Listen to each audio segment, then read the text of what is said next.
ในการพูดการครั้งที่สองที่อาตมาจะ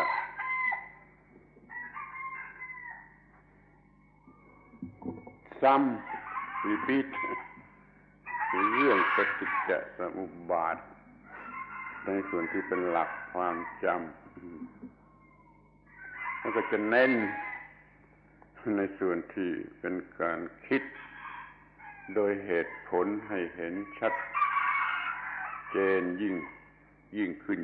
นมันก็ emphasize ขอให้ท่านสังเกตและพยายามทำในใจให้สำเร็จประโยชน์ In this second talk, we will repeat and review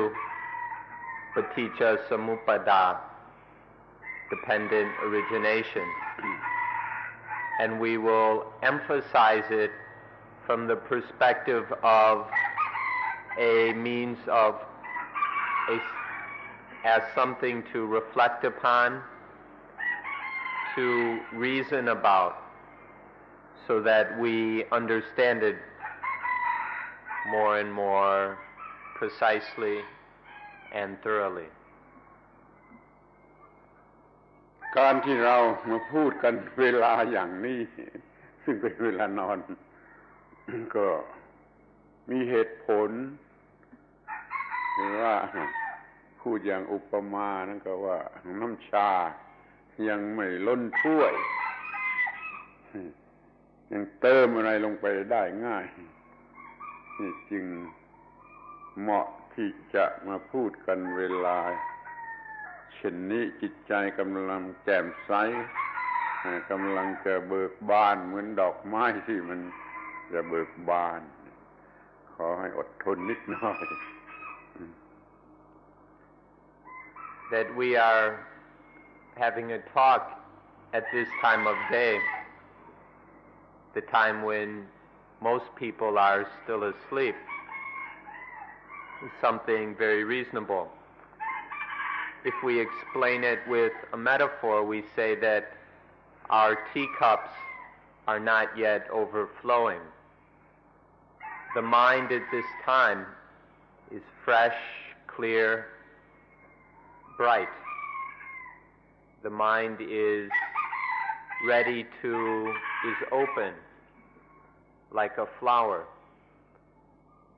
And it's an easy time to add something new and special.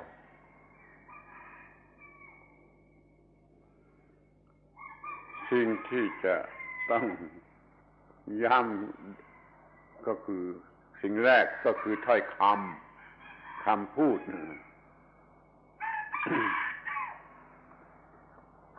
มันมีอยู่สองคำปฏิจจสมุปบาทกับอิทัปปัจจยตามันหมายถึงการอาศัยกันเกิดขึ้นอาศัยกันแล้วเกิดสิ่งใหม่ขึ้นนี่ถ้าหมายถึงสิ่งทั่วไปของสิ่งทั่วไปเราเรียกว่าอิทัปปัจจยตาแต่ถ้าหมายเฉพาะสิ่งที่เป็นทุกข์เรื่องของความทุกข์เราเรียกว่าปฏิจจสมุปบาท First thing to review are some words, two very important words, the words paticca samuppada and ittappacayata, which both have fundamentally the same meaning. To interdependently arise, to originate, conditioned by, dependent on other things. This dependent origination is the basic meaning of both words. However, if we use it, if the meaning is applied generally to all things, then we call it ittappacayata. However, if it's applied specifically to what's going on in the human mind, especially the arising of dukkha. We call it paticca samuppada. ท่านต้องเห็นความจริงพื้นฐานเบสิกเสียก่อนว่ามันไม่มีสิ่งใดเกิดขึ้นได้ลำพังสิ่งนั้นสิ่งเดียว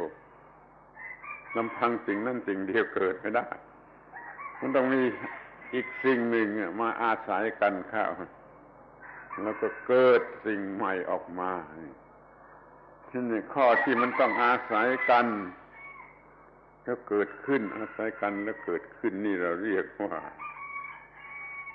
อิทัปปัจจยตาหรือปฏิจจสมุปบาท You can observe quite easily that there is nothing that can arise or appear by itself.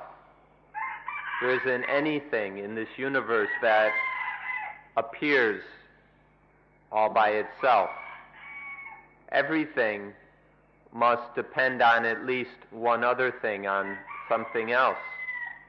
in order to happen, to appear or exist. This fact, this condition, we call dependent origination. We can call it itappajayata or paticca samuppada.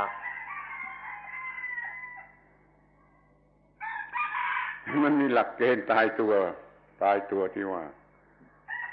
ถ้าหมายถึงสิ่งใดก็ได้ทั้งหมดทุกสิ่งแล้วเราก็เรียกว่าอิทัปปัจจยตาถ้าหมายเฉพาะแต่เรื่องที่มีความทุกข์ของสิ่งที่มีความทุกข์รู้สึกเป็นสุขเป็นทุกข์นี่เราเรียกว่าปฏิจจสมุปบาทแต่เป็นที่น่าเสียใจที่ว่าได้ใช้คำนี้กันอย่างสับสนไม่เป็นระเบียบแทนที่จะพูดให้ถูกต้องว่าอิทัปปัจจยตาไปพูดว่าปฏิจจสมุปบาทแทนที่จะพูดว่าปฏิจจสมุปบาทไปพูดอิทัปปัจจยตาแม้ในประเทศไทยประเทศลังกาประเทศพม่าเท่าที่เรามาได้สังเกตดูก็มีผู้คนใช้คำนี้อย่างสะเพร่าหรือพูดไม่ระมัดระวังอาจจะทำให้ท่านทั้งหลายงงหรือเข้าใจผิดก็ได้ So we have these two words which have the meaning of, or that point to the fact that things arise dependent upon, conditioned by other things. This, when applied to the world in general, to things in general, is called itappajayata. When we use it in reference to dukkha, the experience of dukkha, and happiness as well, then we call it in particular paticca samuppada. The meaning and the use of these two words is quite clear. Unfortunately,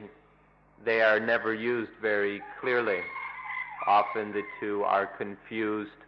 or used as replacements for each other without any reason. Even in Thailand, Sri Lanka, in Burma, it seems that these words are used quite carelessly. Nobody tries to use them systematically to make it easy for people to understand their meaning. Because of this carelessness, many people have become confused about their meaning. ในการศึกษาปฏิจจสมุปบาทนั้นมันก็มีส่วนที่จะต้องศึกษาทั้งสองวิธีทั้งสองระดับคือในระดับที่เป็นเพียงความรู้เป็นวิชาความรู้เป็นทฤษฎีนี่ก็ระดับหนึ่ง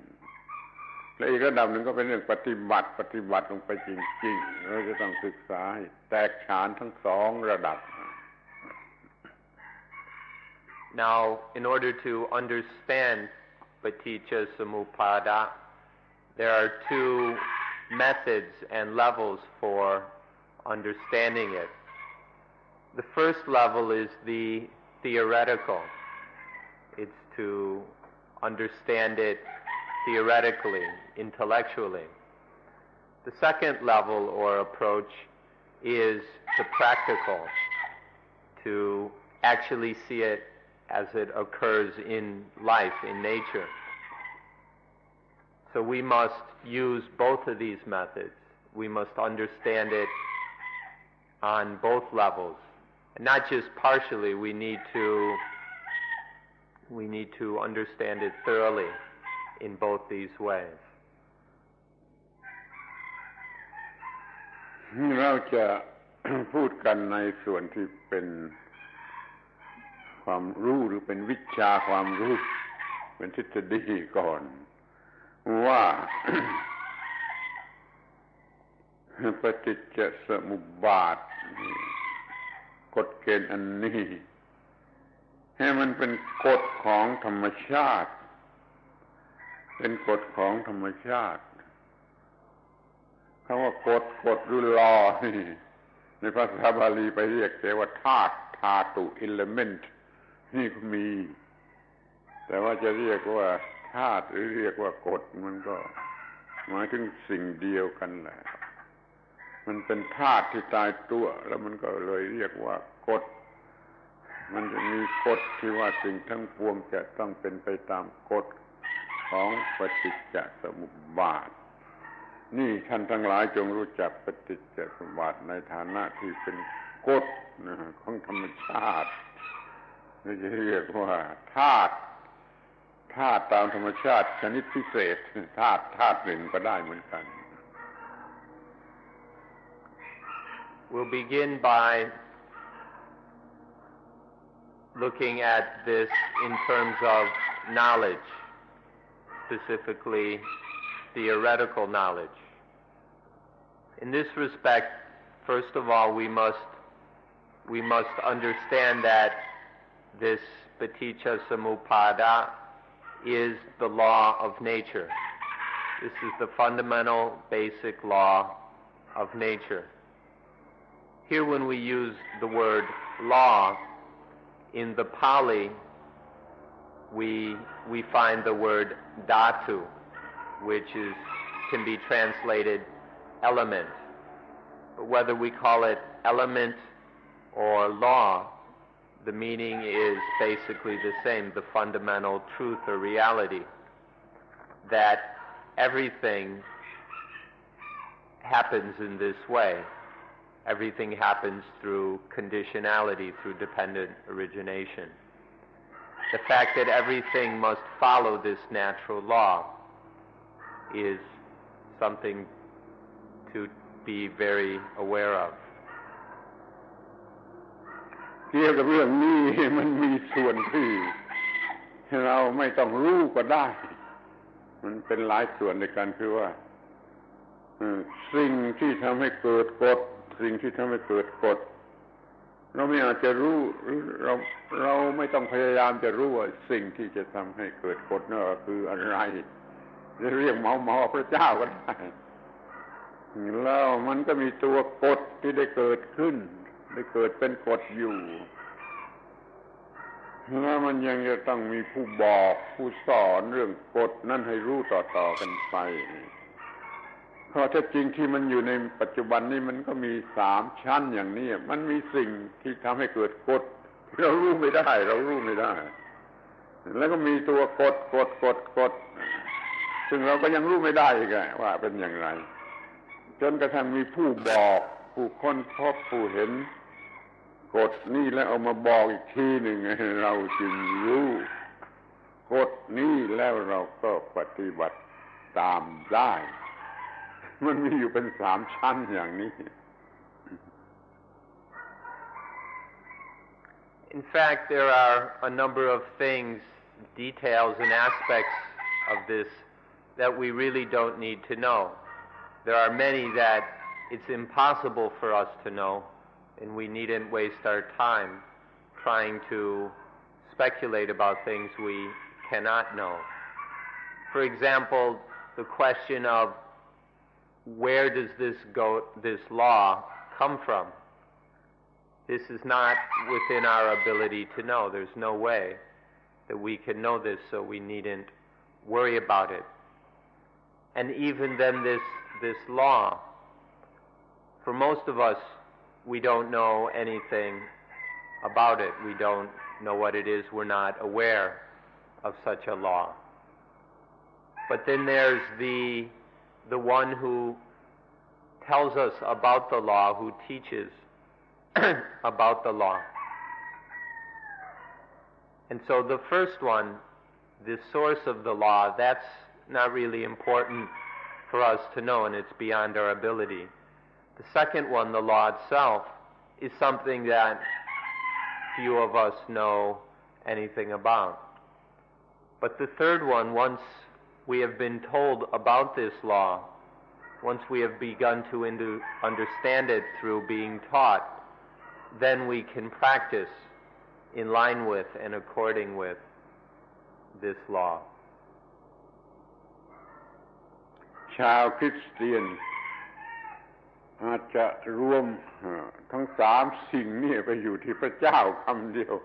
พระเจ้าทำให้เกิดกฎพระเจ้าก็เป็นกฎพระเจ้าก็บอกกฎ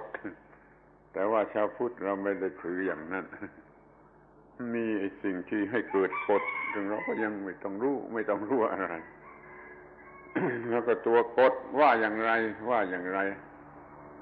เราก็ได้รับคำบอกคำกล่าวจากผู้ที่รู้ใจความสำคัญมันอยู่ที่ว่าเราจะต้องปฏิบัติตามกฎนี่ให้มันถูกต้องนี่จะถืออย่างคริสเตียนจะถืออย่างพุทธก็ขอให้มันสำเร็จประโยชน์ตรงที่ว่าเราจะได้ปฏิบัติตามกฎให้ถูกต้องเท่านั้นเองแล้วปัญหาก็จะหมดไป The Christians might collect all of these meanings together and call it God. They might say that the source of the law is God, that the law itself is God, and that the one who teaches the law is also God. So for the Christians, all three of these might be called God. But for the Buddhists, we cannot see it in that way. We can't. There's this source of the law which really we don't need to know about, and it's beyond our ability. Then there's the law itself,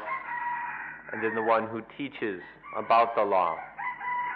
The important thing, though, is not whether we call it God or whatever. The important thing is to practice correctly according to this law. Once we have been told about the law,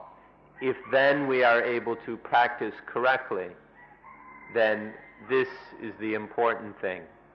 no matter what we call it or what theoretical scheme we prefer. ที่ความรู้ที่แยกออกไปอีกแขนงหนึ่งก็คือความรู้ที่ว่ากฎปฏิจจสมุปบาทนั่นแหละเป็นพระพุทธเจ้าพระองค์จริงนี่ฟังว่าพระพุทธเจ้าพระองค์จริงคือพระพุทธเจ้าองค์นี้องค์บุคคลเนี่ยท่านบอกว่า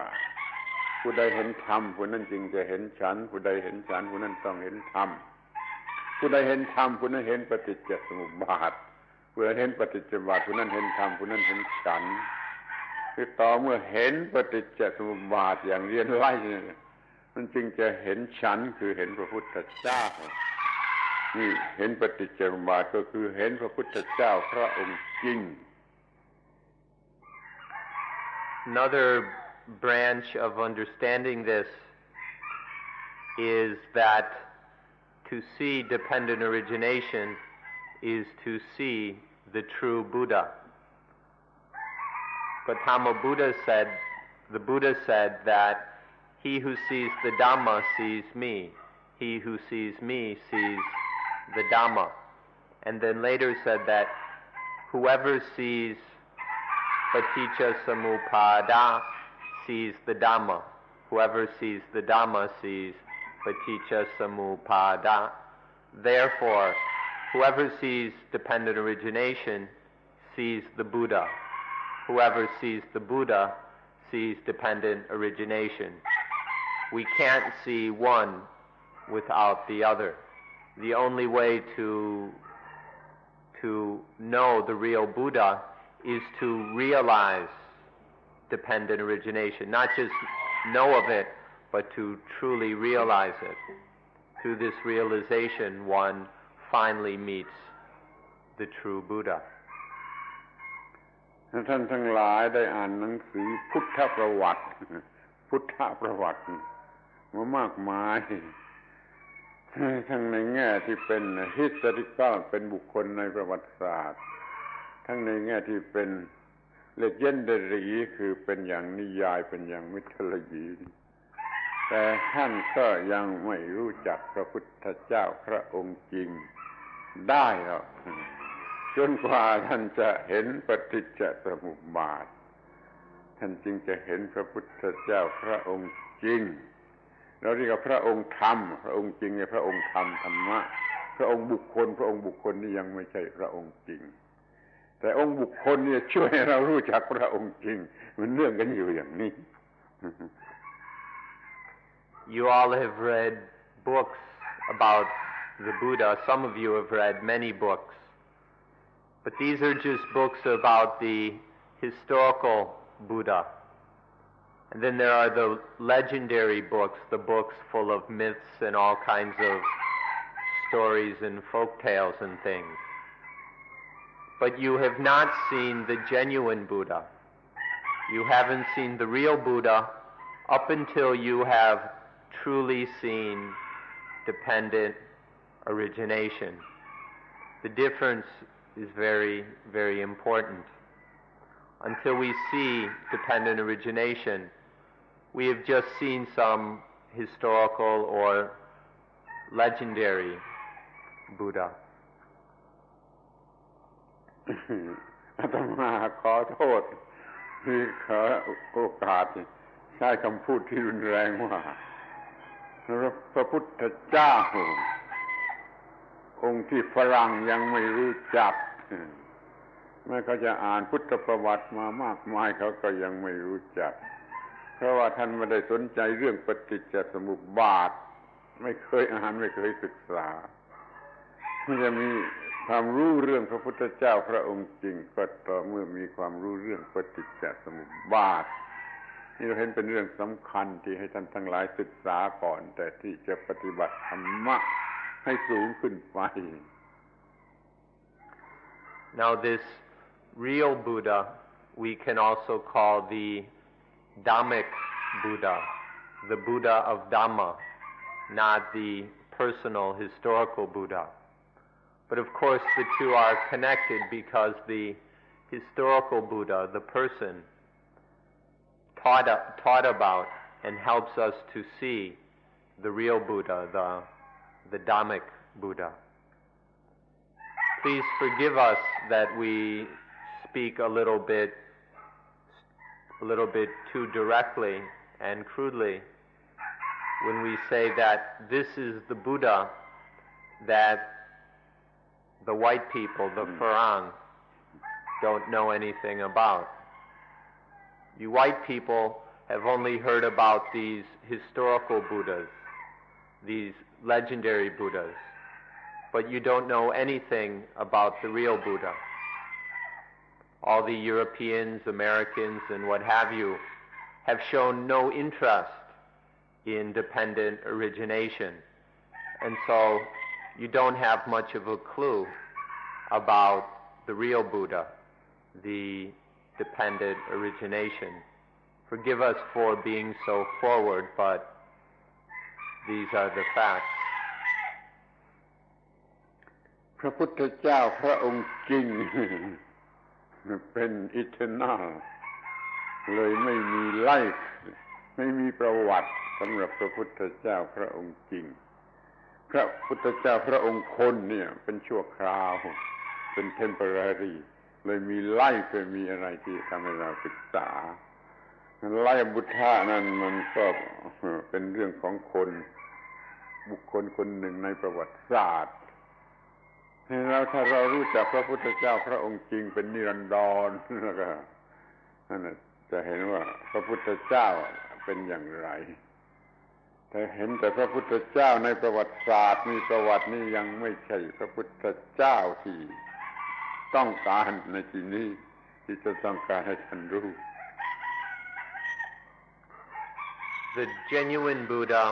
is eternal. This Buddha has no life and no history. There is the ordinary Buddha, the human Buddha, who of course was a living person and had a history.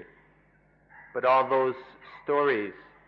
are not the stories of the true Buddha. They're just the stories about the history of one person's life. That's not the Buddha that we want you to know about now. พระพุทธเจ้าพระองค์จริงไม่มีประวัติไม่มีไล่หนังสือบุ๊กที่ไล่บุตรมันก็หมายถึงแต่พระพุทธเจ้าพระองค์คนซึ่งชั่วคราวมันต่างกันมากถึงอย่างนี้ขอให้ตั้งใจกำหนดไว้ให้ดีแต่แล้วก็ว่าได้อาศัยพระพุทธเจ้าพระองค์คนที่ชั่วคราวนี่ช่วยบอกให้เรารู้จักพระพุทธเจ้าพระองค์จริงเพราะว่าพระพุทธเจ้าองค์บุคคลคนนี้ได้รู้จักพระพุทธเจ้าพระองค์จริงถึงที่สุดแล้วคือตรัสรู้เรื่องปฏิจจสมุปบาทท่านจึงสามารถบอกเรื่องพระพุทธเจ้าพระองค์จริงให้แก่เราขอบใจที่เราได้รู้เรื่องปฏิจจสมุปบาทคือพระพุทธเจ้าพระองค์จริง This human Buddha and all the books about his life, this is not yet the true Buddha. And we need to be careful to look more deeply to find the genuine Buddha. The genuine Buddha is eternal, whereas this personal human Buddha was temporary. However, with the help of the temporary, the Buddha who was a person, an ordinary human being, with the help of this Buddha, we can come to know the true, eternal Buddha. Then we must have great gratitude, be very thankful to the human Buddha, because although this person is not the genuine Buddha, through his practice, he was able to fully realize and to totally awaken to the reality of dependent origination. Because of this complete realization of paticca samuppada, this human Buddha was able to help us is able to help us to find the real Buddha, the genuine Buddha. แต่แล้วก็เป็นที่น่าชงนหรือน่าประหลาดที่ว่าพระพุทธเจ้าองค์นิรันดรหาพบได้ในร่างกายเราในตัวของเราเนี่ยในร่างกายเราเนี่ยหาพบพระพุทธเจ้าองค์นิรันดรได้คือหาพบกฎของปฏิจจสมุปบาทได้แม้เพียงในร่างกายของเราที่มีอายุเพียงชั่วคราวนี่กฎปฏิจจสมุปบาทหาพบได้ในร่างกายเรา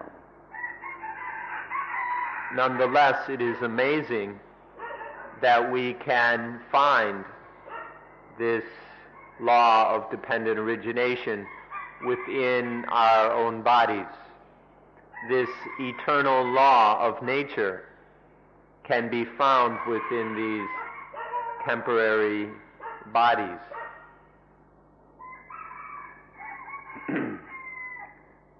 ทีนี้ในการที่เราจะเห็นพระพุทธเจ้านิรันดรในตัวเรานั้น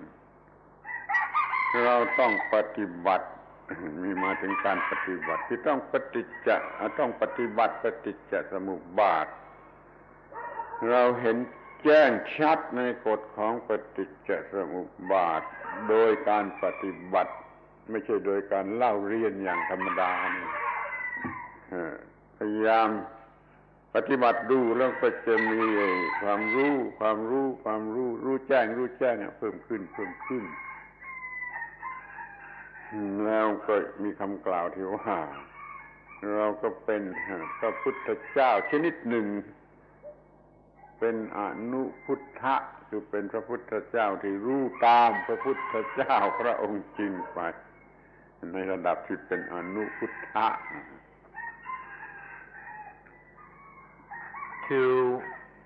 To discover the true Buddha, the law of dependent origination within ourselves, within these bodies, we need to practice. It's not enough to just study or learn it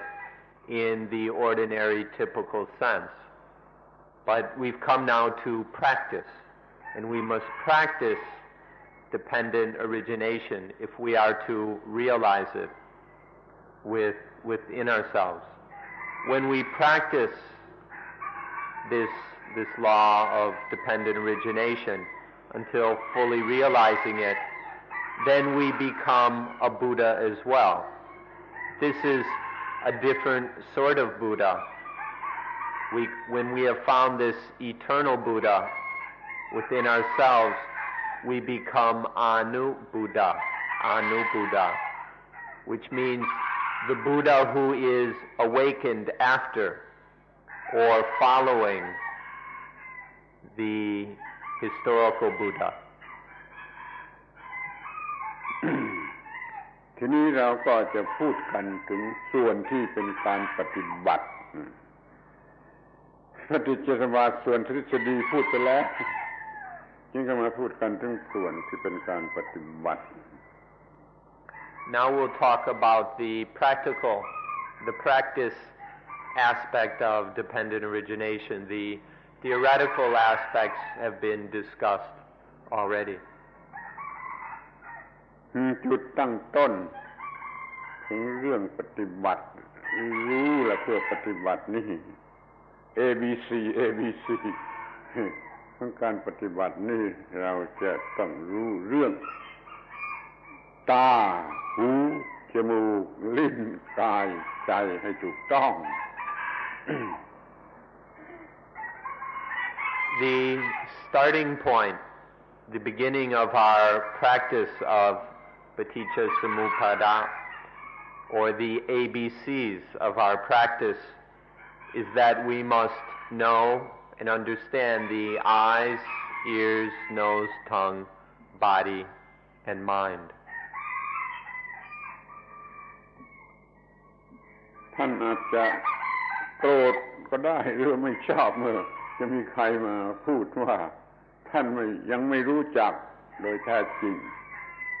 แม้แต่สิ่งที่เรียกว่าตาหูจมูกลิ้นกายใจของท่านเองท่านเองยังไม่รู้จักมัน You might get angry or annoyed when somebody tells you this, but tells you that you don't even know your own eyes, ears, nose, tongue, body, and mind. You don't even understand your own. ท่านจะมองเห็นท่านจะต้องมองเห็นในชั้นแรกที่สุดว่าถ้าเราไม่มีตาหูจมูกลิ้นกายใจนี่มันก็ไม่มีอะไรโลกนี้ก็ไม่มีตัวเราก็ไม่มีอะไรก็ไม่มีแต่เพราะมีตาหูจมูกลิ้นกายใจมันจึงสัมผัสได้ทุกอย่างที่มันมีในโลกในจักรวาลแล้วมันก็เลยมีขึ้นมามันจะเรียกว่าตาหูจมูกลิ้นกายใจเนี่ยมันสร้างโลกขึ้นมาก็ได้ First of all, you need to see that without the eyes, ears, nose, tongue, body, and mind, that you would not exist. The world would not exist.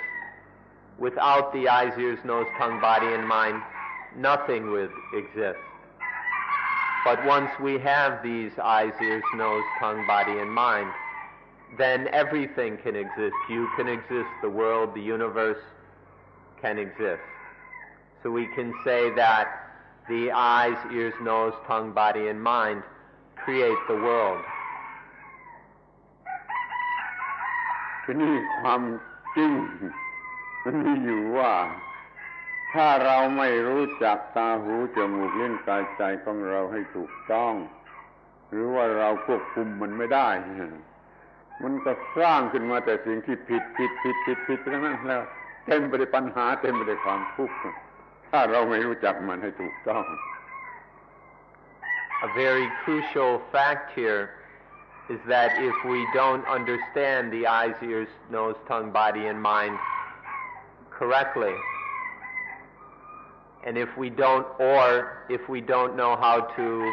control them correctly, then they will create things that are very wrong, that are incorrect, that are nothing but problems, one after the other. นี่หัวใจของการปฏิบัติ เราจะต้องรู้จักตาหูจมูกลิ้นกายใจให้ดีจนควบคุมมันให้ได้แต่ที่สำคัญที่สุดก็คือว่ารู้จักมันว่าทั้ง6อย่างนี้ไม่ได้เป็นอัตตาแต่ละอย่างไม่ได้เป็นอัตตาทั้ง6อย่างก็ไม่ได้เป็นอัตตาไม่ได้เป็นตัวอัตตามันเป็นปรากฏการณ์ตามธรรมชาติล้วนๆแต่นั้นแหละ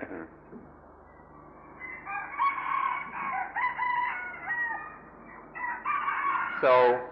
the heart of our practice is to understand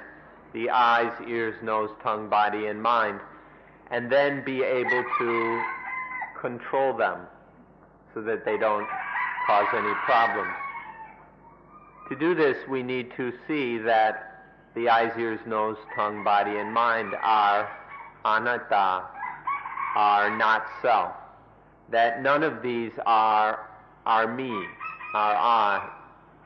are some or any kind of self.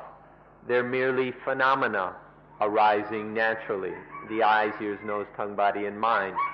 are just naturally occurring phenomena. They arise and they pass away.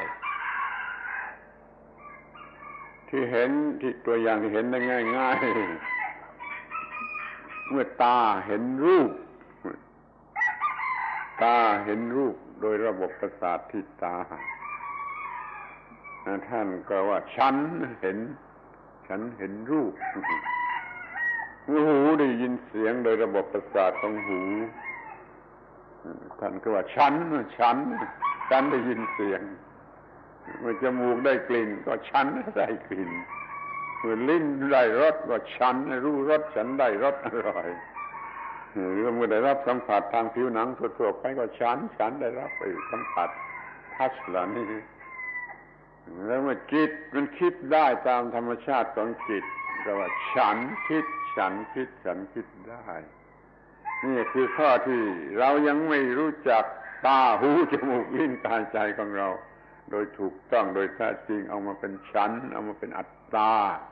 เอามาเป็นอัตตาทั้งหมด For example, when the eye sees some form, some sight,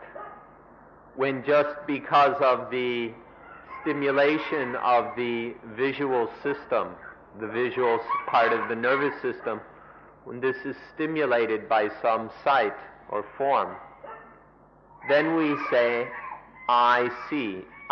the form. Or when the ear is stimulated by a sound, we say, I hear the sound. Or I smell this beautiful fragrance. Or I taste this delicious food. When the body is touched by something, it becomes, I am touched.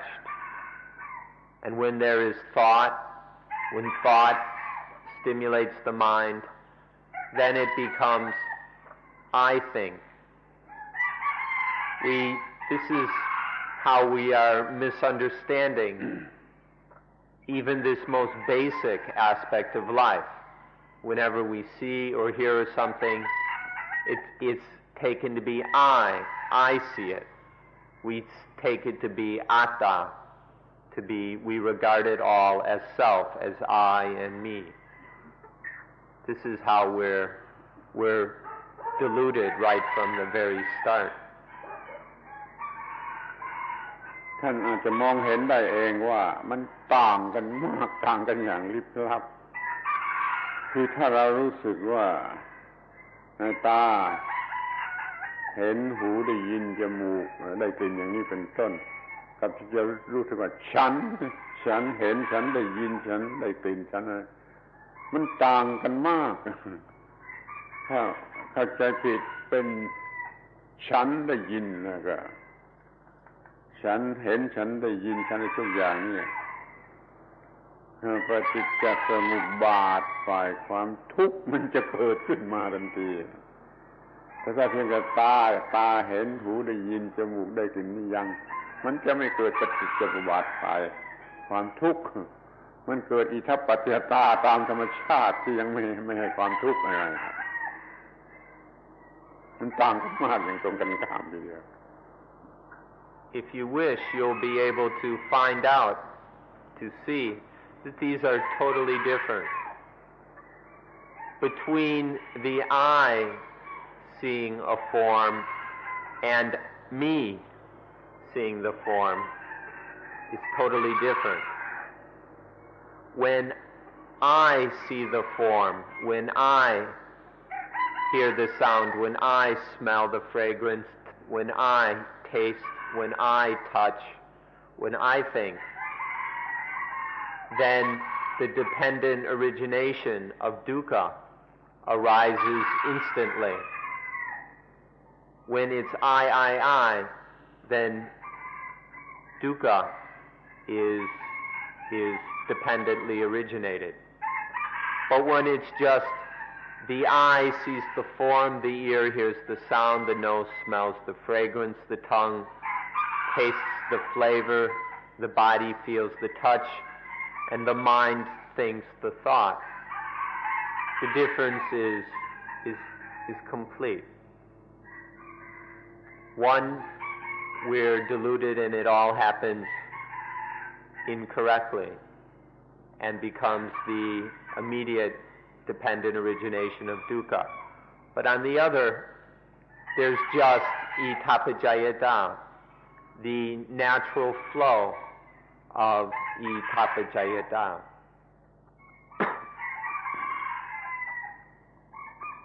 ถ้าจิตมันรู้สึกว่าตาเห็นไม่ได้รู้สึกว่าฉันเห็นมันก็จัดการไปตามที่สมควรในการที่ตามันเห็นมันก็ไม่เกิดความทุกข์ถ้าไม่ฉันเป็นเซลฟ์ขึ้นมาฉันเห็นมันจะเกิดความเป็นบวกหรือความเป็นลบ positiveness or negativeness ขึ้นมาแก่จิตนั่นแหละมันจะเป็นจุดตั้งต้นของปฏิจจสมุปบาทที่จะนำไปสู่ความทุกข์ท่านจึงมีสติพอที่ว่าตาเห็นไม่ใช่ฉันเห็นหูได้ยินไม่ใช่ฉันได้ยินจมูกได้กลิ่นไม่ใช่ฉันได้กลิ่น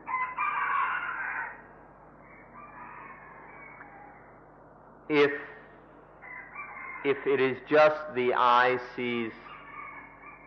the sight, if the mind just thinks that the eye sees the sight instead of I see it, then there's no problem, there's no dukkha. But as soon as there arises the idea that I see the form, I hear the sound, I smell the fragrance, I taste the flavor, I touch, I feel the touch, I think. When all this I, all this atta, this self, then there arises the positive and the negative. And this is the basis for the dependent origination of dukkha. But when there's none of that, when it's just the eye, the physical eye sees, the ear hears, the nose smells, the tongue tastes, the body feels, touches, the mind thinks. When there is this awareness, there's no problem. and we just deal with the situation in the best way we can and don't make it into a problem. So we must have sati, mindfulness, in order that we see that it's just the eye seeing, the ear hearing, the tongue tasting, and so on, so that this I and atta in self doesn't arise. ถ้าคอนเซ็ปต์ว่าเส้นว่าไอไม่ได้เกิดขึ้นแล้ว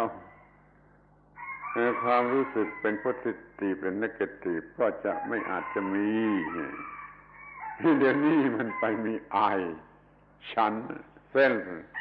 เกิดขึ้นก็เป็นที่รองรับของไอ้ความรู้สึกที่เป็นบวกและเป็นลบแล้วก็ปรุงแต่งไปตามความเป็นบวกเป็นลบจนเกิดความทุกข์ตรงนี้ระวังให้ดีมันเป็นหัวเลี้ยวหัวต่อเป็น transmission ที่ว่ามันจะเลี้ยวทางนี้หรือมันจะเลี้ยวทางนี้เราจะต้องฝึกสติอย่างเราฝึกอานาปานสติเราได้สติมากเราก็ใช้สติที่จะควบคุมเมื่อตาเห็นรูปหูฟังเสียงจมูกได้กลิ่นเป็นต้นนี่อย่าให้เกิดความโง่ขึ้นมาว่าไอฉันเส้นขึ้นมา When seeing, hearing, smelling, tasting, touching, thinking, don't let the thought I, atta, self, arise. If we allow this self to arise so that it becomes I see, I hear, I smell, I taste, I touch, I think,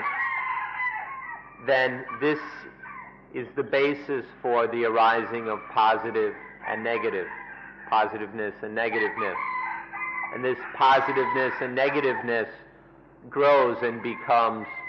dukkha. It grows into or develops into the dependent origination of dukkha. We must be very careful right at this point. This is the transmission point. It's a point of choice where things can go either one way, the peaceful way, or the other way, the way of dukkha. So we need to practice anapanasati so that we can develop the necessary mindfulness to be very careful right at this point so that we don't let the I, the ego, the self arise. So then it's just seeing, just hearing, just smelling, just tasting, just touching, just thinking. And then there's no positive and negative. The positive and negative can't arise. And then it doesn't cook up into dukkha. ทีนี้เราก็จะมาศึกษาอาการกิริยาอาการที่เรียกว่าอาศัยกันแล้วเกิดขึ้นอาศัยกันแล้วเกิดขึ้นอาการอย่างนี้ในทางธรรมะเราเรียกว่าปรุงเป็นคำที่แปลเป็นอังกฤษยากใครควรดูจะใช้คำว่าปรุงจะ concoct หรือ condition อาศัยกันแล้วเกิดขึ้นนี่เราเรียกมันว่าปรุงเราจะต้องรู้จักการปรุงและควบคุมการปรุงให้ได้ด้วยสติด้วยสิ่งที่เรียกว่าสติ Now we will examine the condition or activity of dependently arising, dependently originating. This condition or this activity is one that in Thai is called brung, which is very hard to translate into English. We can use the word concoct or the word to condition. So this activity of concocting, of conditioning, is what we'd like to look at. การปรุง ตั้งต้นคือ ตาหูจมูกลิ้นกายใจเป็นต้นฝ่ายหนึ่งแล้วมาเนื่องกันเข้ากับอีกฝ่ายหนึ่งคือรูปเสียงกลิ่นรสเป็นต้นสองอย่างนี้เนื่องกันถึงกันเมื่อไรจะเกิดสิ่งที่สามขึ้นมาคือวิญญาณหรือ consciousness เส้นออกแกนกับเส้น object ถึงกันเข้าเมื่อไรก็จะเกิด consciousness ขึ้นมาการปรุงทีแรกที่เป็นอยู่ตามธรรมชาติ The first stage of this concocting begins with the eyes, ears, nose, tongue, body, and mind. And then each of these has their mate outside in the world. The sights, sounds, smells, tastes, touches, and thoughts. When the eye interacts or associates with a sight, with a form, or when the ear interacts with sound, when the nose interacts with a fragrance or odor, when the tongue interacts with a taste, and so on, then there arises consciousness. Whenever the sense organ and the sense object interact, then there arises consciousness. This is the first stage of concocting. เมื่อสิ่งทั้งสามนี่กำลังทำงานร่วมกันอยู่ด้วยกันอยู่มีความรู้สึกอยู่มันก็เกิดสิ่งที่สี่ขึ้นมาคือผัสสะหรือ contact ตามกฎของธรรมชาติเป็นอย่างนั้น When these three things are functioning, are working together, when the three come together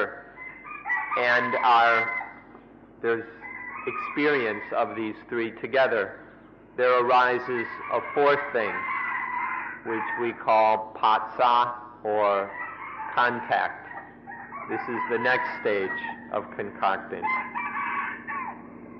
เมื่อมีผัสสะแล้วมันก็มีเวทนา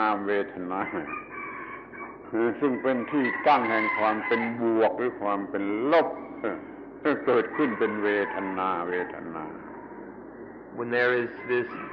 patsa or contact, then there arises vedana or feeling, and this vedana is the basis for the sense of positive and negative, for positiveness and negativeness. เพียงเท่านี้เราก็เรียกว่าการปรุงแต่งหรืออาศัยกันเกิดขึ้น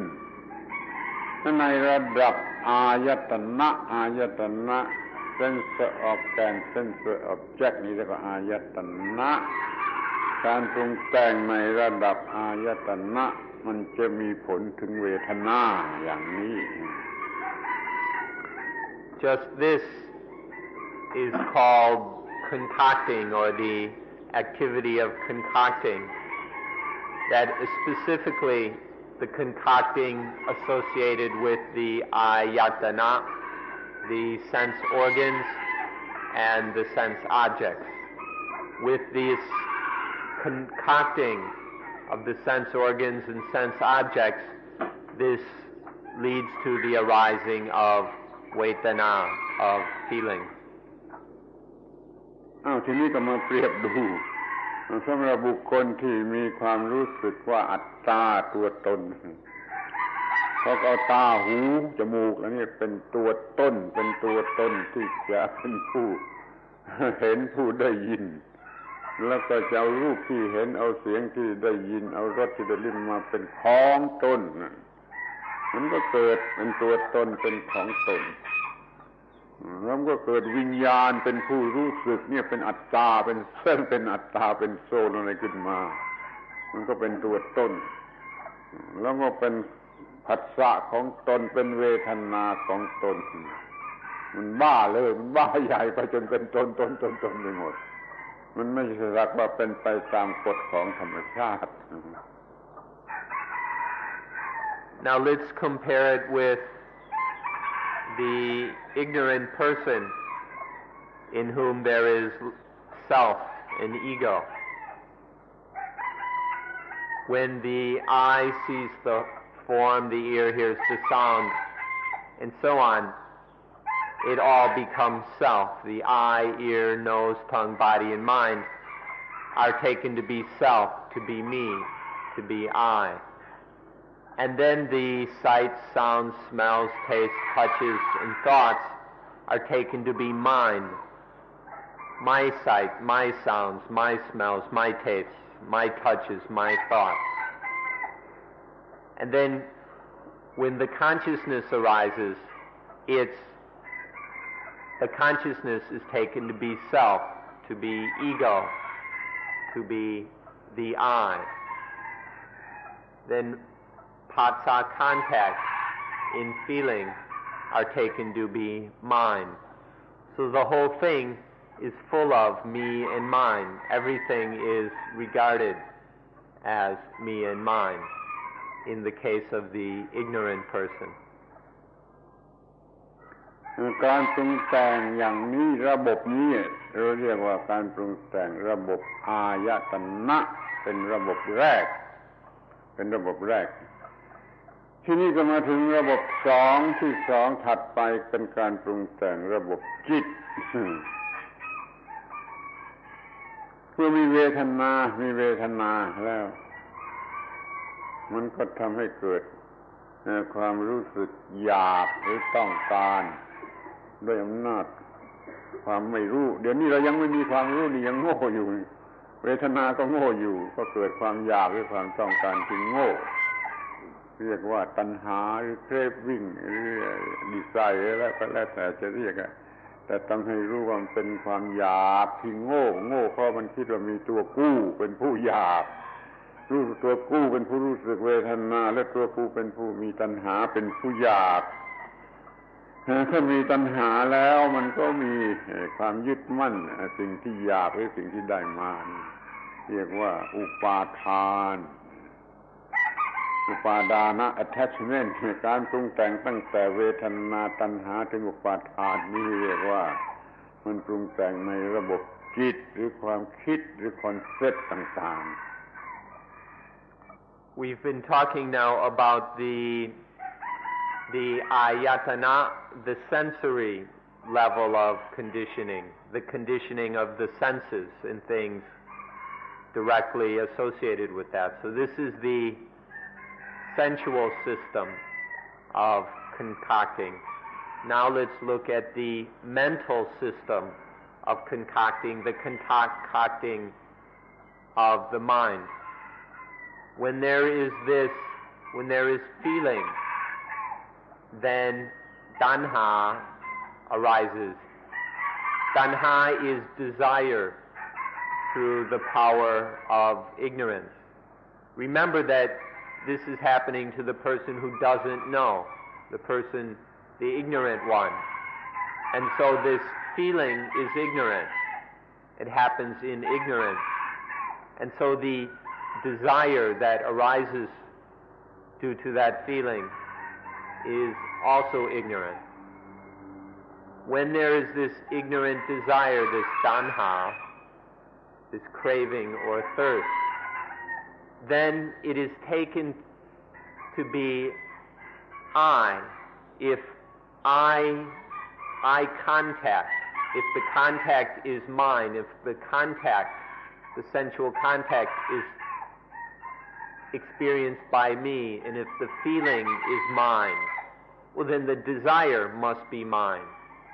And so there arises the idea of self, which we call upadana. When these things are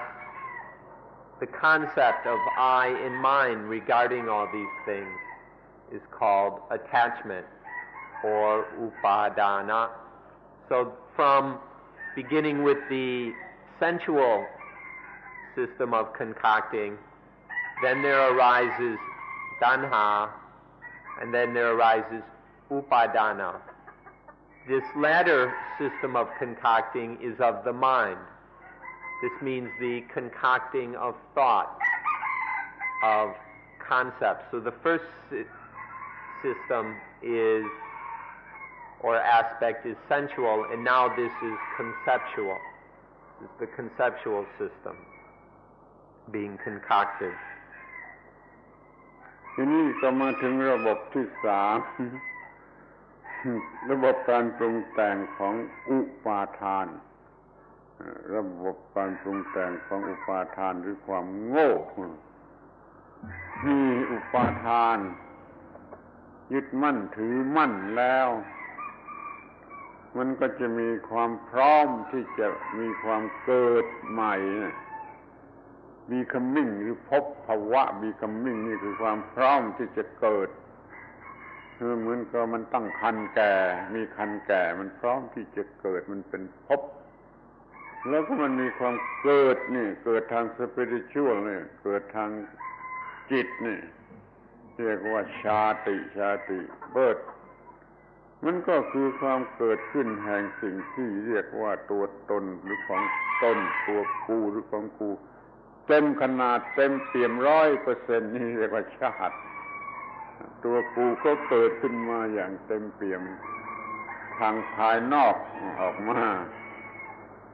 เอาอะไรมาเป็นของกูหมดความเกิดความแก่ความเจ็บความตายก็มาเป็นของกูความทุกชนิดอะไรทุกชนิดเอาเป็นของกูสมบัติพัสถานข้าวของเงินทองบุตรภรรยาสามีมาเป็นของกูนี่ระบบโง่อันสุดท้ายระบบอุปาทานก็เกิดความทุกข์โดยสมบูรณ์ Next we come to the attachment system, the upadana system. This is the system where the self gets born. So dependent on the first two systems, then there arises upadana, attachment, clinging to I, clinging to things or anything as I and mine. And out of this arises becoming, which is the readiness to be born. The ego is maturing, is becoming. In Pali this is called bhava. We can translate it as becoming. The maturation of the ego, it's compared to the fetus in the womb that has developed until it's mature and ready to be born. And then due to becoming, there is a mental birth, a spiritual birth of ego. The ego, the me, is then born full and complete. This complete birth of ego is called chati. Chati is a mental birth, a spiritual birth. Then once the ego is born, then there's everything is taken to be mine. All the dukkha in life, my work, my home, my wife, my husband, my children, my possessions, my cows, my chickens, my car, all of these. Their ego is born, and then there is all this mine. And so there is dukkha. So this is the third system, the attachment system. There are these three systems of ignorance, three systems of concocting through ignorance. And the last one is the attachment system. ขอให้กำหนดจดจำให้ดีว่าระบบการปรุงแต่งนั้นมันมีอยู่เป็น3ขั้นตอนดังที่กล่าวแล้วระบบปรุงแต่งขั้นอายตนะภายนอกเกี่ยวกับตาหูจมูกลิ้นกายใจจนกว่าจะเกิดเวทนาแล้วปรุงแต่งระบบ2เป็นระบบจิตเวทนาก็เกิดตัณหาแล้วเกิดอุปาทานเป็นปรุงแต่งกันระบบจิตระบบ3ปรุงแต่งระบบอุปาทานระบบของความโง่ด้วยอวิชชาจากอุปาทานก็เป็นภพเป็นชาติเป็นความทุกข์ทั้งปวง ถ้าท่านเข้าใจโปรเซสทั้งสามนี่ดีแล้วก็ท่านจะสามารถควบคุมกระแสแห่งปฏิจจสมุปบาทและความทุกข์ก็จะไม่เกิดขึ้นแก่ท่านเพราะว่าอัตตาเส้นตัวตนมันไม่เกิดมาได้มันก็ไม่มีความทุกข์ขอให้สนใจทั้งสามระบบให้เข้าใจดีๆไปคิดทบทวนให้เข้าใจให้ดีๆ So we hope you can remember that there are these three systems of concocting. There are these three different aspects of this concocting. The first is the concocting, the conditioning of the ayatana. We can call that the sensual system of concocting. Then the second is the concocting of the mind or of thought, which we can call the mental system of concocting. And then there is the concocting.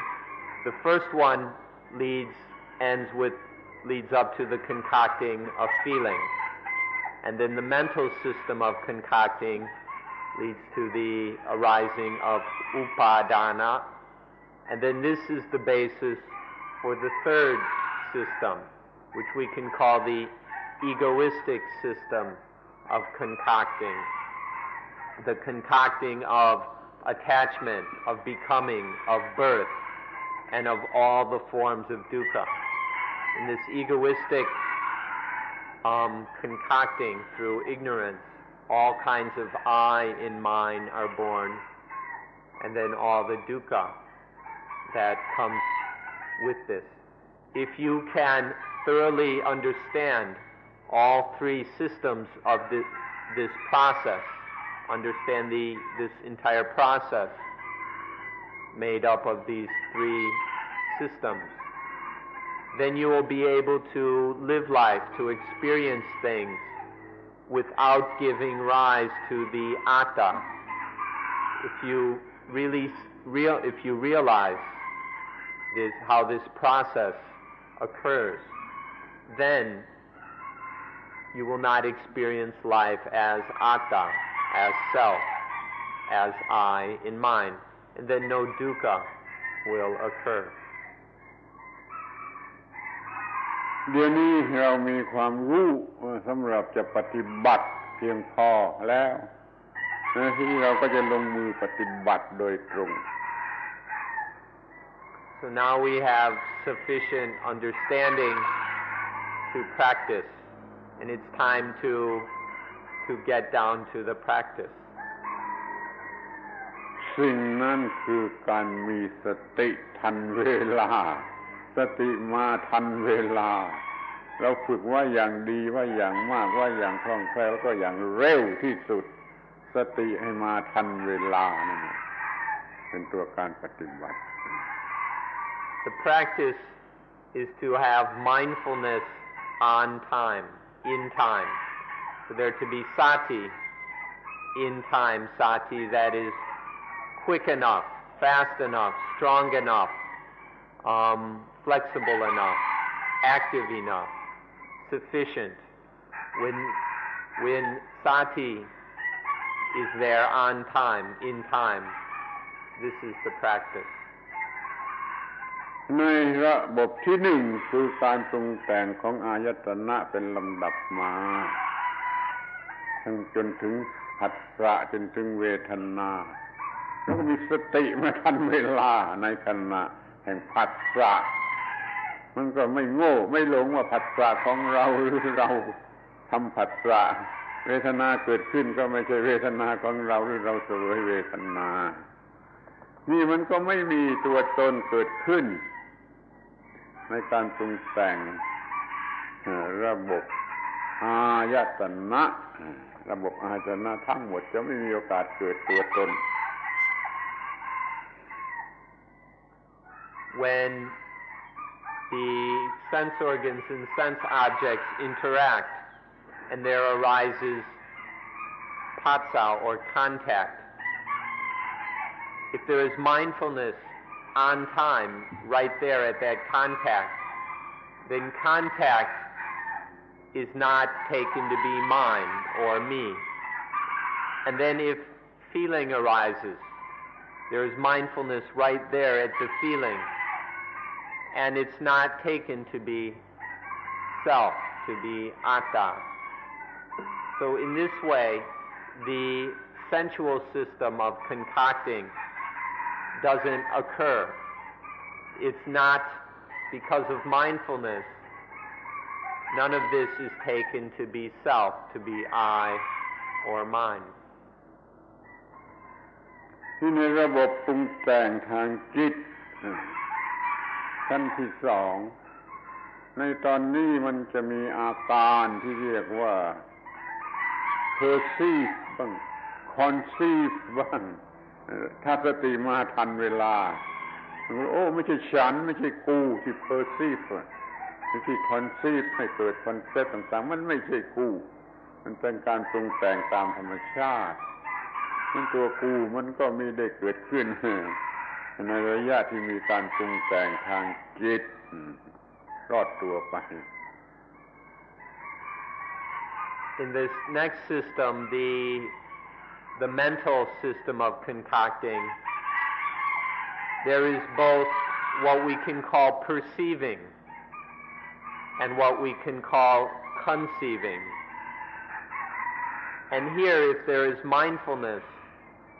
then the mind knows that both the perceiving and the conceiving is neither me nor mine. When both the perceiving, this mental concocting of perceiving and conceiving is seen as not being me or mine, then there's no problem. ขึ้นมาถึงระบบอุปาทานสติยิ่งสำคัญยิ่งหนักไม่ให้เผลอเป็นตัวกูและของกูความรู้สึกว่าตัวกูของกูเกิดขึ้นไม่ได้โดยมันควบคุมอุปาทานไว้ได้ไม่ให้มันโง่มันก็หมดปัญหาเลยมันก็ไม่มีความทุกข์เกิดขึ้นได้คือจะไม่มีอุปาทานในสิ่งใดๆนั่นมันก็ไม่มีความทุกข์เกิดขึ้นมาได้จากสิ่งใดๆนี่คือหัวใจของการปฏิบัติใน3ระดับนั้น Now regarding the third system, the egoistic system of concocting, sati doesn't let upadana turn into ego, doesn't let it turn into me and mine, into ego and egoism. When this doesn't happen, there's no way that dukkha can occur. So, in regards to the third system of concocting, sati doesn't allow upadana to happen. It doesn't let upadana arise regarding anything. ในที่สุดก็ดูไปถึงกระแสแห่งปฏิจจสมุปบาททั้งสายปฏิจจสมุปบาทนั้นมันมีอาการ11อาการมันมีตัวธรรมะ12อย่างจนตลอดสายนะดูแต่ละอย่างละอย่างละอย่างนี่ก็เรียกว่าปฏิจจสมุปปนธรรมถ้ามันแยกกันอยู่นี่เรียกว่าปฏิจจสมุปปนธรรมพอมันมาทำหน้าที่ปรุงแต่งร่วมกันเราเรียกว่าปฏิจจสมุปบาทคำแรกเรียกปฏิจจสมุปปนธรรมคำหลังเรียกว่าปฏิจจสมุปบาทแยกเป็นอย่างเรียกว่าปฏิจจสมุปปนธรรมทำงานพร้อมกันเป็นสายเรียกว่าปฏิจจสมุปบาทมีสติทั้งในส่วนปฏิจจสมุปปนธรรมว่าแต่ละอย่างไม่ใช่ตัวตนไม่มีตัวตนถ้ามันรวมกันเป็นสายเป็นปฏิจจสมุปบาทก็ไม่มีตัวตนที่ส่วนไหนส่วนใดนี่เรียกว่าปฏิจจสมุปบาทช่วยให้ไม่เกิดอัตตาความรู้เรื่องปฏิจจสมุปบาทช่วยไม่ให้เกิดอัตตานี่เป็นพระพุทธเจ้าองค์ใหญ่องค์จริงองค์นิรันดรอยู่กันที่ตรงนี้ช่วยไม่ให้เกิดอัตตาเพราะมันเห็นปฏิจจสมุปบาท Now let's look at the whole line or thread of dependent origination. The whole thing has 11 kinds of conditioning or 11 stages of concocting, or we can say 12 things happening. There are 12 things and 11 stages of concocting. The overall process or activity of concocting we call paticca samuppada, dependent origination. But each of the things that arise, each of the things occurring are called paticca samuppana dhamma, or dependently originated things. There are the links, there are the things and the linkages, the activity of concocting between them. The activity, the process, the flow is called dependent origination, paticca samuppada. And each of these things that happens are called paticca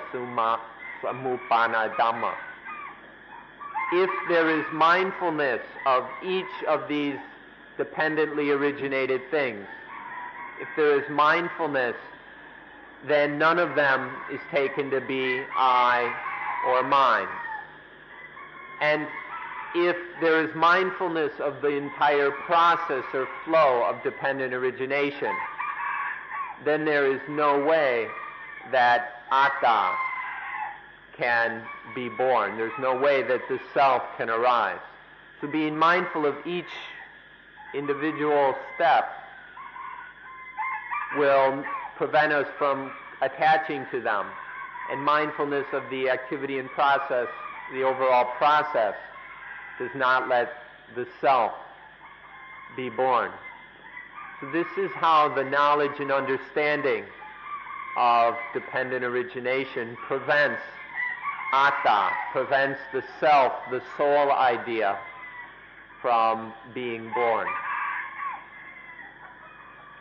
ทีนี้มาดูกันอย่างปฏิจจสมุปปนธรรมสิ่งซึ่งอาศัยกันเกิดขึ้นแต่ละสิ่งถ้าท่านทำได้ก็จะดีมากเข้าใจว่าท่านทั้งหลายบางคนคงจะจำได้ว่าปฏิจจสมุปบาทมันแยกออกเป็นปฏิจจสมุปปนธรรม12อวิชชาจะเป็นตัวตนได้ยังไงอวิชชาแท้ๆมันก็ไม่ใช่ตัวตนที่สังขารการปรุงแต่งผู้ปรุงแต่งก็ดีผู้ถูกปรุงแต่งก็ดีอาการปรุงแต่งก็ดีก็ไม่ใช่ตัวตนที่นี่ก็วิญญาณมันถูกปรุงแต่งกันมาจากสังขารมันก็ไม่ใช่ตัวตนของถูกปรุงแต่งไม่เป็นอิสระแก่ตนวิญญาณเกิดนามรูปคือกายและใจเป็นต้นดักของการปรุงแต่งของวิญญาณก็ไม่ใช่ตัวตนที่นามรูปที่เกิดอายตนะนามรูปให้เกิดอายตนะตาหูจมูกลิ้นกายใจก็ไม่ใช่ตัวตนอายตนะให้เกิดผัสสะก็ยิ่งไม่ใช่ตัวตนเวทนาก็ยิ่งไม่ใช่ตัวตนตัณหาก็ไม่ใช่ตัวตนอุปาทานะก็ไม่ใช่ตัวตนภพไม่ใช่ตัวตนชาติไม่ใช่ตัวตนแม้ความทุกข์ทั้งหลายก็ไม่ใช่ตัวตนเป็นเพียงกระแสแห่งการปรุงแต่งหรือสิ่งถูกปรุงแต่งแต่ละอย่างเราเห็นอนัตตาไม่ใช่ตัวตนทีละอย่างตลอดปฏิจจสมุปบาททั้งสายนี่เห็นอนัตตาในปฏิจจสมุปปนธรรม Now let's consider each of these paticca samuppana dhammas, or all of these dependently originated things. This is maybe something new or a bit strange for you, but please try to understand each of these, and maybe some of you will be able to remember them. There are these 12 states or or we call them things but don't think of them as being very solid or lasting things. But these phenomena, these very temporary phenomena arising, there are 12 of them. The first is avijja, ignorance, not knowing. There's no way that you can say ignorance is self. Ignorance is neither me nor mine. The ignorance itself, the one who feels the ignorance, none of this is I or mine. Then next arises sankhara, concocting, the power of concocting. The concocting, the one concocted, the concoctor, the activity of concocting itself, the causal agent of the concocting, the effect concocted, none of this can be is I or mine. Consciousness, then consciousness. Consciousness is not self, it's not a soul, there's no ego or me or mine in consciousness or that owns consciousness. Then arises nama-rupa, mind-body. And nama-rupa, there's nothing in it which is I or mine. Cannot be a soul or self, cannot be found in it. Then the ayatana, the eyes, ears, nose, tongue, body, and mind, the sight, sound, smells, taste, touches, and thoughts. In there is, all of that is not self, is anatta. Contact arises. Contact is neither me nor mine. Vedana, feeling,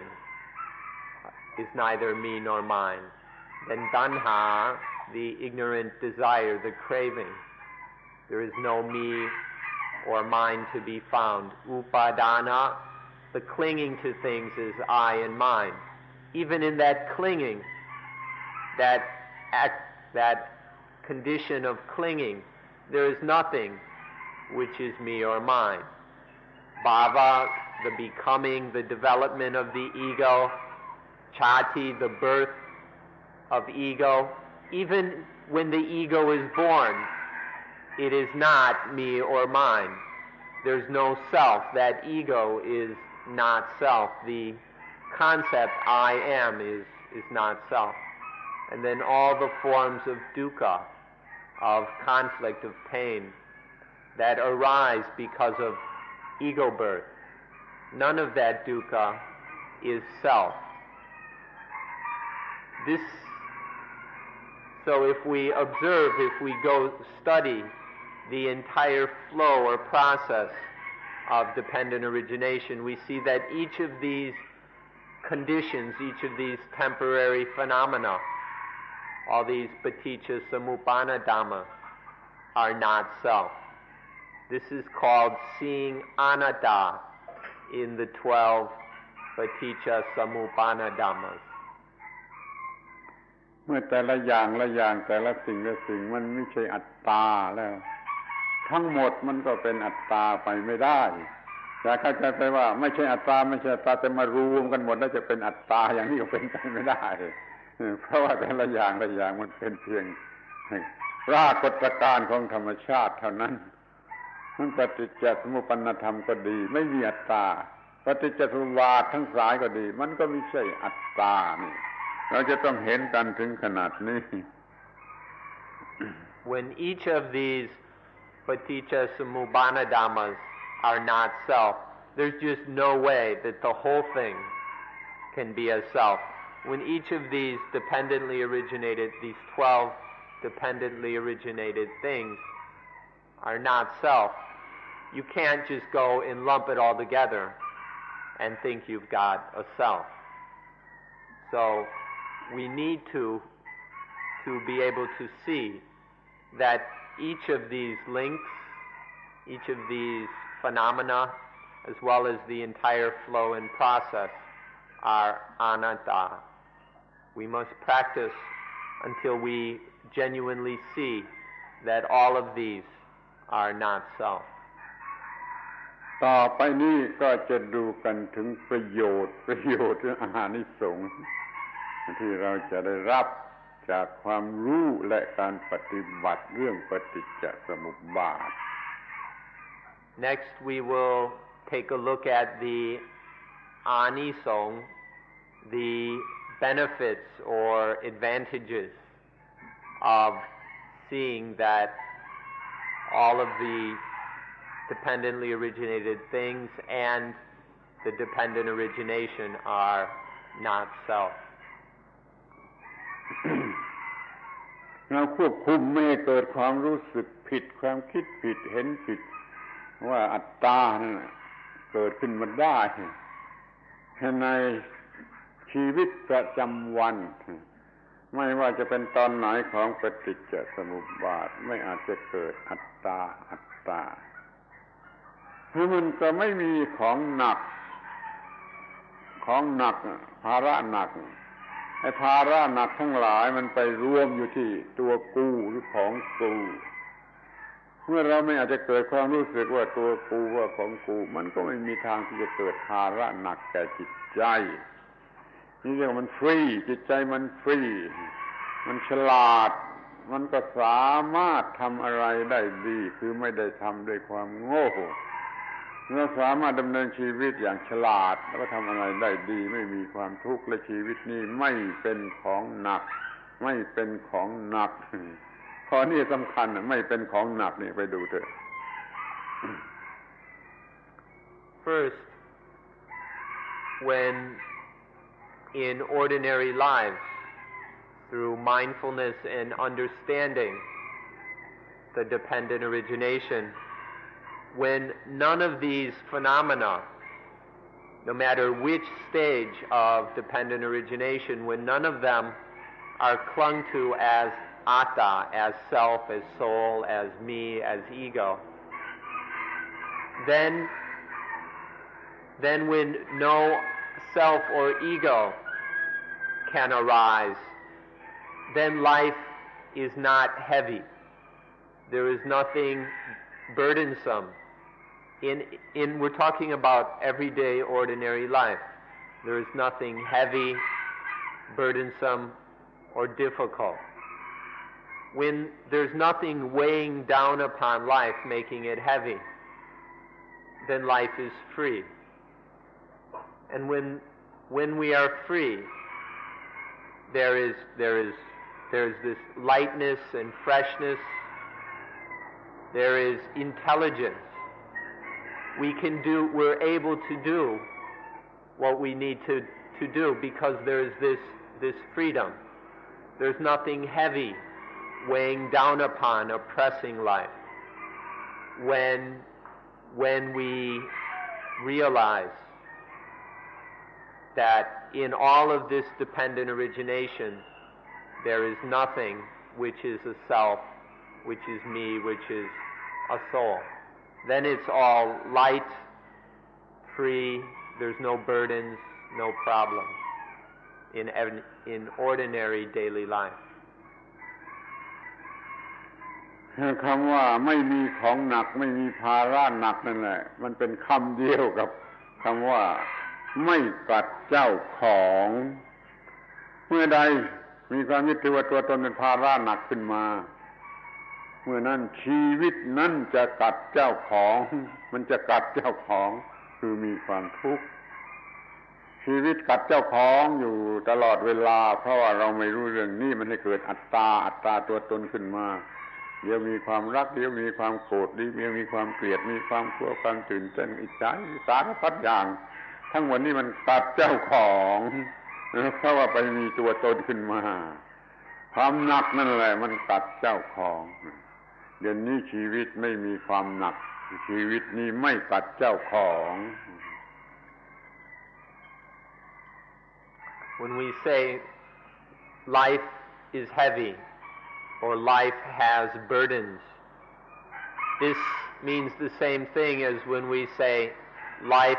bites its owner. As soon as there is something heavy in life, as soon as there is something burdensome, oppressive, then life bites its owner. As soon as life bites its owner, this is dukkha, is suffering in all its various manifestations. But if there is mindfulness, if we see this whole process of dependent origination is not self, then there's nothing heavy or oppressive, and life cannot bite its owner. But for all of us, we don't have this understanding. We don't understand it, and we're not practicing. And so we don't see that none of it is not self. So then all the time, ego is being born. Me and mine fills up our life. Our life gets heavy. There are all these burdensome things. There is all this oppressiveness. And so our lives are biting us. We're being bit by our own lives. And so there is all this dukkha in suffering. เมื่อไม่มีปฏิจจสมุปบาทเกิดขึ้นในชีวิต ก็เป็นชีวิตเย็น คำว่าเย็นเย็นนั่นคือนิพพานไม่ได้แปลว่าตายนิรันดรไม่ได้ตายนิรันดรเย็นนิรันดรไม่ต้องตายเคว้นที่ทุกอย่างเคว้นที่เป็นไม่ร้อนแต่ว่าเป็นเย็นไปหมดเดี๋ยวนี้เรามีชีวิตเย็น When we realize that all of life is not self, then life is cool. This coolness is the meaning of nibbana, of nirvana. Nibbana doesn't have anything to do with death. It doesn't mean eternal death. It means eternal coolness. Nibbana is eternal coolness, which appears when we can see that there's nothing in life which is self, that it's all not self. บางคนอาจจะคิดว่าเอาไปทำไมชีวิตเย็นจะมีประโยชน์อะไรเอาไปทำไมไม่มีประโยชน์อะไรนี่ขอให้เข้าใจเสมอถูกต้องว่าชีวิตเย็นนี่มันหมายถึงฟรีจากความร้อนมันฟรีเป็นอิสระจากสิ่งรบกวนถ้ายังมีสิ่งรบกวนอยู่แม้แต่นิดเดียวมันไม่เย็นมันไม่เย็นมันไม่มีความรบกวนไม่มีการรบกวนใดๆแม้แต่น้อยเรียกว่าชีวิตเย็นมันก็เป็นอิสระเมื่อเป็นอิสระแล้วมันจึงจะทำอะไรได้ทุกอย่างมันจึงจะฉลาดมันจึงจะสามารถมันจึงจะแอคทีฟมันจึงจะทุกอย่างแหละมันมาจากไม่มีอะไรรบกวนไม่มีอะไรเผาลน Some of you are wondering, well, what good is a cool life? Of what value is this coolness? You ought to understand that coolness means freedom from heat. When life is hot, when life is being disturbed and troubled, then there is no coolness and life becomes heavy and oppressive. But when there is coolness, when there is freedom from this heat, then life is light and there is freedom. It's only when life is cool that there is freedom. When there's anything disturbing or troubling us, there's no freedom. But when there is freedom, there is also intelligence. We can only be intelligent when we are free. And then there is ability to do whatever has to be done.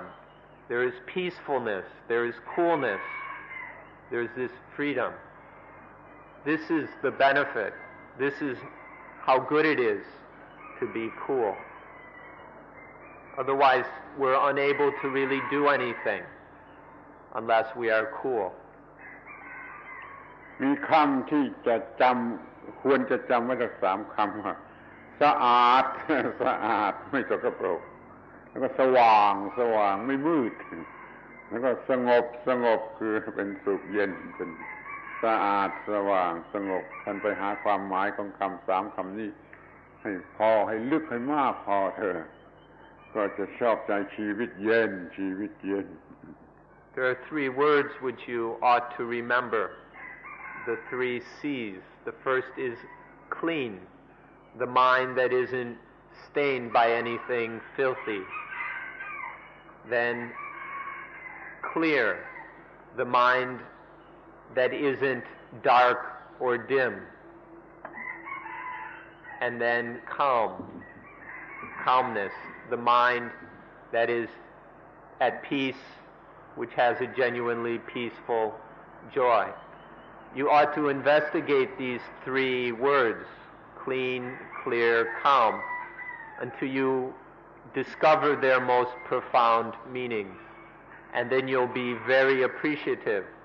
of the cool life, of a life which is cool. เรียกอีกอย่างหนึ่งก็เรียกว่าชีวิตอมตะ immortality เป็นอมตะเห็นได้ง่ายๆว่าเมื่อมันไม่มีตัวกูไม่มีตัวตนอะไรมันจะตายมันไม่มีอะไรที่จะตายเพราะมันก็เป็นอมตะอยู่โดยอัตโนมัติ Another way of calling it is the immortal life. When there's nothing in life which is I or mine, which is ego, is self, then there's nothing that can die. When there's nothing in life that will die, life is deathless, is immortal. มันเป็นคำที่ท่านทั้งหลายยังไม่เข้าใจแต่ถ้าอุตส่าห์ศึกษาไปพยายามปฏิบัติไปก็จะเข้าใจมันเป็นชีวิตที่ไม่มีตัวกูชีวิตที่ไม่มีตัวกูเด็กๆไม่เข้าใจแล้วก็จะหาบ้าชีวิตไม่มีตัวกูขอจำไว้ว่าถ้ามีตัวกูก็จะเป็นของหนักและเป็นทุกข์แล้วก็จะมืดไปหมดมันต้องไม่มีความรู้สึกยึดมั่นถือมั่นว่าตัวกูเขาเรียกว่ามีกายก็สะอาดมีจิตก็สะอาดมีสว่างมีสงบนี่ชีวิตที่ไม่ต้องมีตัวกูมันจึงเป็นชีวิตเนื้อความทุกข์เป็นชีวิตที่เป็นอมตะเป็นชีวิตที่นิรันดรอย่างเดียวกันกับพระพุทธเจ้าพระองค์จริง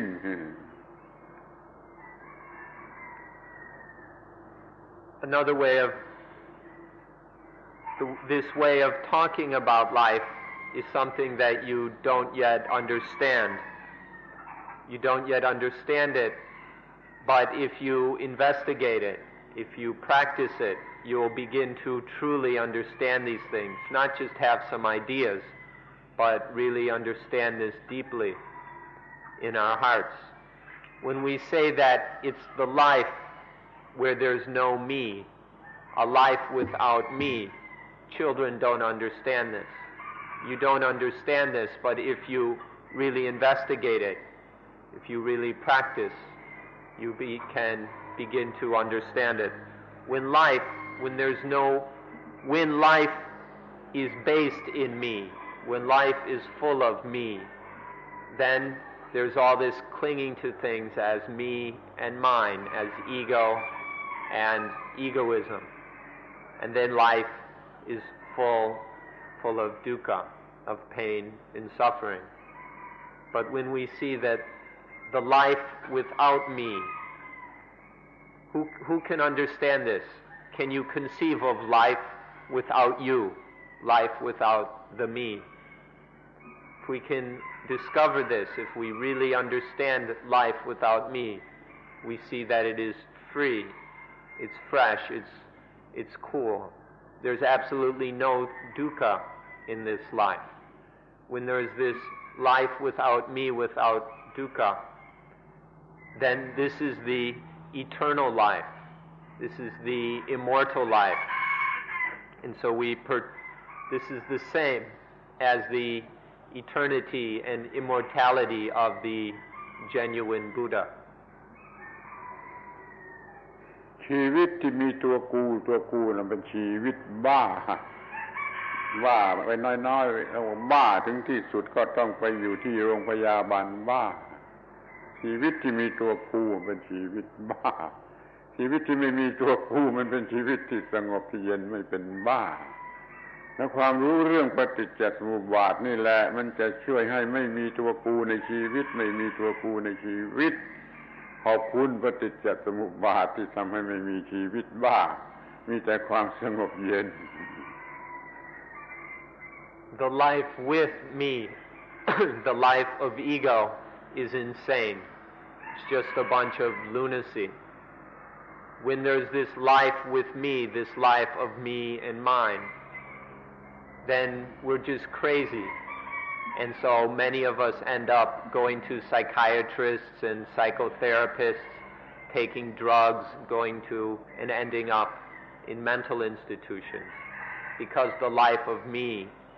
the egoistic life, is one of insanity. But life without me is sane, is intelligent. It's cool and free. It's the peaceful life. When we thoroughly understand dependent origination, then their life is without me, without ego. So we ought to be very thankful to dependent origination, that it gives us the life without me, the life of freedom, coolness, joy, and peace. ท่านหยุดร้องเพลงที่ท่านชอบกันเสียบ้างเถิดมาร้องเพลงที่พระพุทธเจ้าท่านก็ร้องคือฟอร์มูล่าของปฏิจจสมุปบาทท่านร้องเหมือนกับอย่างเราร้องเพลงจักขุนจะปฏิจจรูเปจะอุปัชชติวิญญาณังตินนังธัมมานังสังคติภัสโสปัสสะปัจจยาเวดนาเวดนาปัจจยาตัณหานี่เพลงที่พระพุทธเจ้า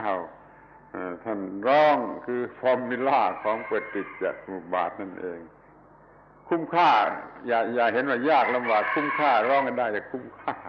ปฏิจจสมุปบาทจะตั้งมั่นจะแจ่มใสจะชัดเจนยิ่งขึ้นไปขอให้ร้องเพลงปฏิจจสมุปบาทฟอร์มูล่าของปฏิจจสมุปบาท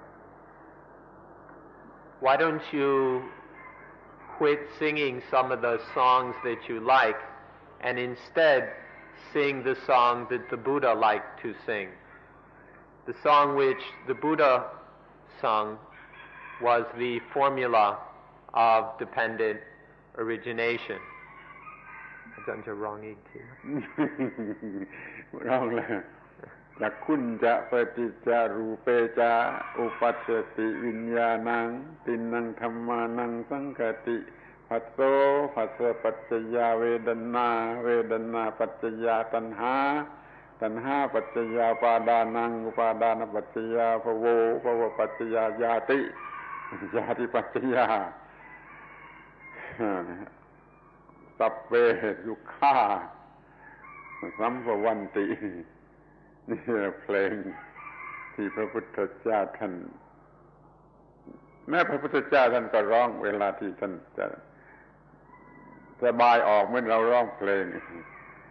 ขอให้อุตส่าห์จำมันจะดีมากเลยต้องจำฟอร์มูล่าของมันได้แล้วจะจำคำอธิบายได้ดี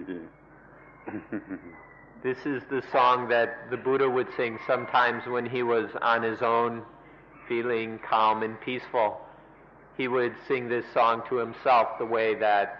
you whistle or sing or hum whatever songs you like. This is, if we can remember this and then sing it to ourselves, it'll be much easier for us to remember and understand dependent origination. It's well worth the time and effort to memorize these words and then to be able to sing it to ourselves from time to time, whether on the beach or on the bus or any of the other places where you would sing a song to yourself. So try to learn the Buddha's song instead of those whatever other songs you like. ท่านเรียกอีกอย่างหนึ่งว่าอาธิพรหมจรรย์คือจุดตั้งต้นของการปฏิบัติเพื่อการดับทุกข์จุดตั้งต้นของการปฏิบัติเพื่อการดับทุกข์อาธิพรหมจรรย์นี่คือปฏิจจสมุปบาทที่เราควบคุมได้ที่เรารู้ที่เราปฏิบัติได้ Another, he also called this the Ati Brahmacharya, which means the starting point of the practice for the quenching of dukkha. This is another name for paticca samuppada, the Adi Brahmacharya. This is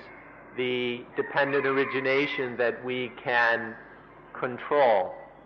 so that it doesn't turn into dukkha. This is the starting point for the practice